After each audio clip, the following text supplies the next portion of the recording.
What do you bring to the table? What does she bring to the table? It's a trick question. It's a trap question. If he asked you this question, I would tell a woman to never go on a date with a guy again. Nothing is good is going to come from a man who's asking you what you bring to the table. He's not going to be masculine. He's not going to provide for you. He's not going to be the man that you want. You're upset that women are masculine and in their masculine and hard to get out of their masculine when you're telling them to man up and be a man. It's a common question that gets asked, like, what do you bring to the table? What does she bring to the table? But I feel like there's typically a certain type of guy that asks that question.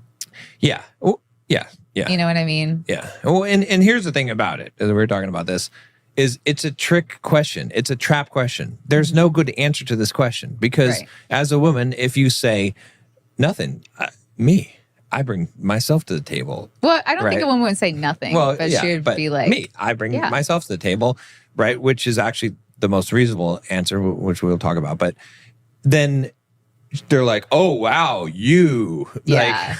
Wow, but I'm working a job and doing all this stuff and you just bring you to the table. Wow, you're conceited, right? It's like, or if she says, well, I have a job and I make money and I can cook and clean and I'm a caring person and whatever, then they're like, oh, wow. We don't need any of that stuff. I don't care if a woman makes some money. That's not what's important to a man, right? I can hire someone to cook. So it's like, I don't think there's an answer to that question. No, but that's why I'm saying there's typically a type of guy that asks that question. Right.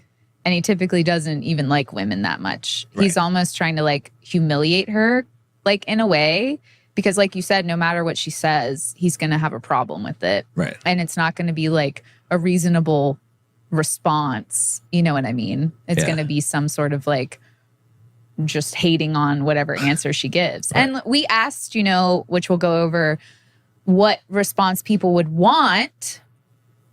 And we'll get into that later because we'll say them on here and we'll kind of digest those and dissect them. And the whole problem is that, like you said, the question doesn't have an answer. Right. And the people asking that question, they're not even really looking for an answer. They're looking to like feel better than you or like act like I bring all this. There's nothing that you can say that would bring anything to benefit me. That's what this whole question is underlying. When someone asks, what do you bring to the table? They're really in their mind, like, there's nothing that you can answer that in my delusional mind, I can't already get.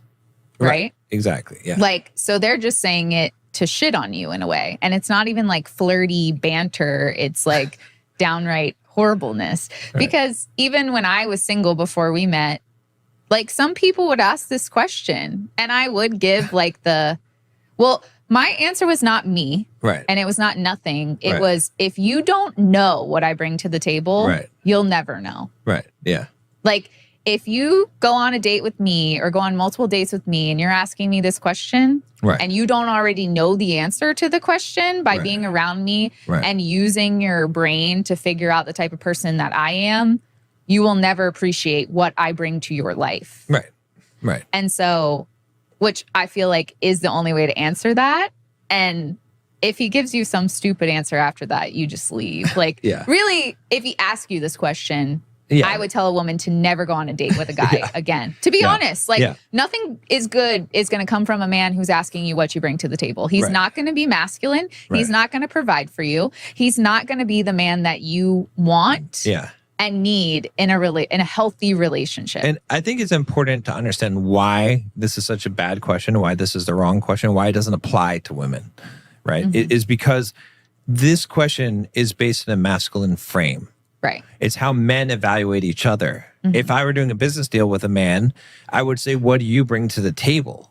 Like we're going to be partners in a business deal. What are you going to I know how to do this. I have money. I can market. What can you do? Right? That makes sense. But that's a transactional type of relationship. A woman in her feminine is valued just for who she is, just for being, not for doing. Men are valued for doing. Women are valued for being. Right. You have to do something to be a man. You don't have to do something to be a woman, to be feminine. In another episode, we talked about the woman being fragile like a glass ornament. It's the way I think about it sometimes is if you had a masterpiece, a work of art, right? You wouldn't just leave it lying around. You would put a nice frame around it and you would hang it on your mantle. That's what a woman brings to the table is she's something to be admired and adored and from a safe distance. I'm just kidding.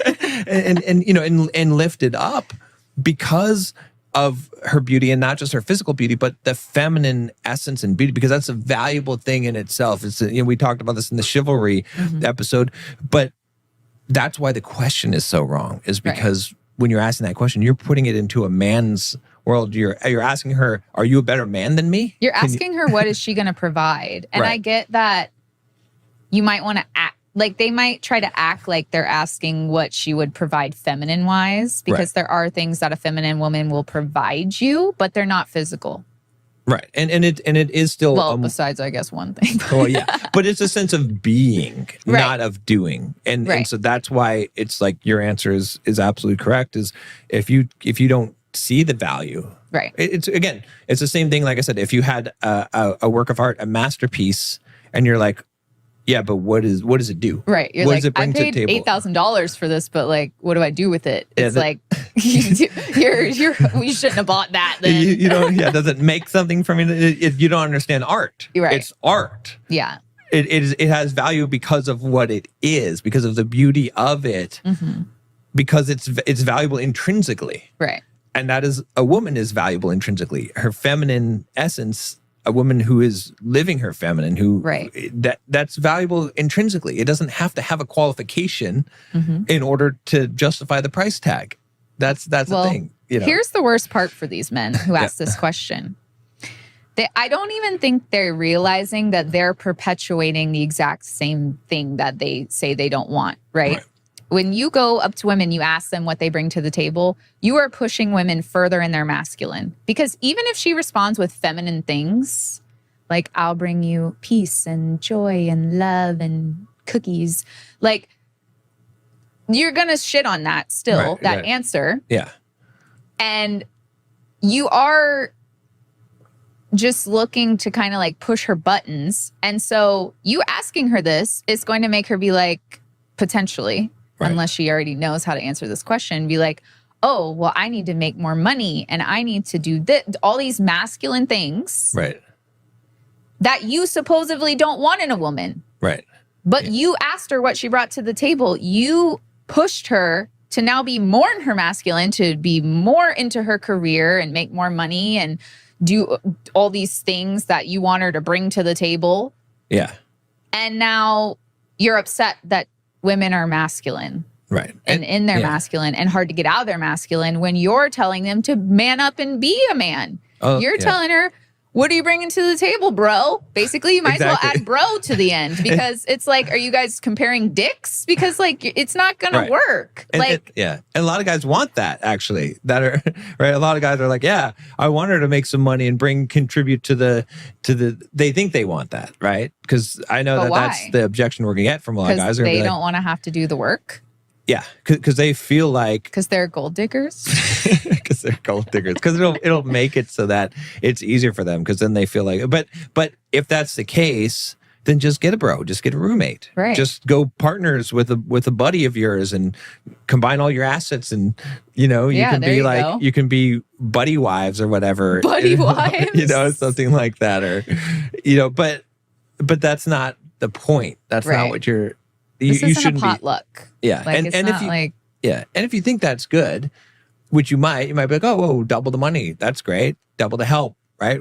The issue is that, yes, from a financial perspective, it might be better for you, but you'll be missing a piece, which is the feminine element, because a woman that is doing those things and is measuring dicks with you is not going to be feminine. She's not going to be. She's not going to be bringing the actual things that are valuable, which is the nurturing, the caring, the compassion, the support for you, the being your number one biggest fan was one of the answers that someone put, which I thought was a good one. Yeah. Those type of things that you actually, if you're a successful man, value more than money, that you value more than doing the housework or sex, right? Because you know that those things you can buy, those things you can get, those things you can make. But the true feminine essence of a woman, you can't create that on yourself and you can't buy it. Right.